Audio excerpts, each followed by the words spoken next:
Hello and welcome back to another video. This problem, to determine the mean number of children per household in a community, Tabitha surveyed 20 families at a playground. For the 20 families surveyed, the mean number of children per household was 2.4. We're asked, based off of this information, which of the following statements must be true. So we have A, the mean number of children per household in the community is 2.4. B, a determination about the mean number of children should not be made because the sample size is too small. C, the sampling method is flawed and may produce a biased estimate. And D, the sample method is not flawed and is likely to produce an unbiased estimate.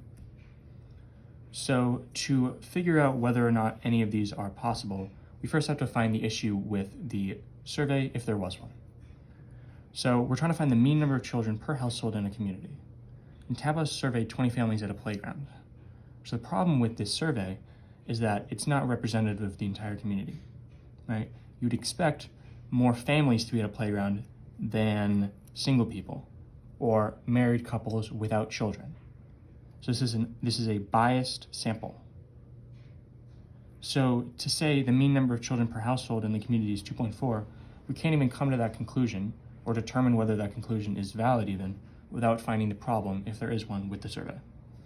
So A is not possible because you can't come to a conclusion with this bad survey data. And D is not correct because it's saying the sampling method is not flawed, and we found that it is flawed. So between B and C, right, B is saying a determination about the mean number of children should not be made because the sample size is too small. That's not what we're saying here, right? 20 families would be enough to give you a mean, right, if it was representative of the entire community, but it's not. So B is not the issue. C, the sampling method is flawed, right? That's what we were saying.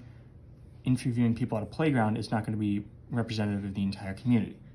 So C, the sampling method is flawed and may produce a biased estimate of the mean number of children per household in the community. C is your final answer. As always, thank you for liking and subscribing, and we'll see you in the next video.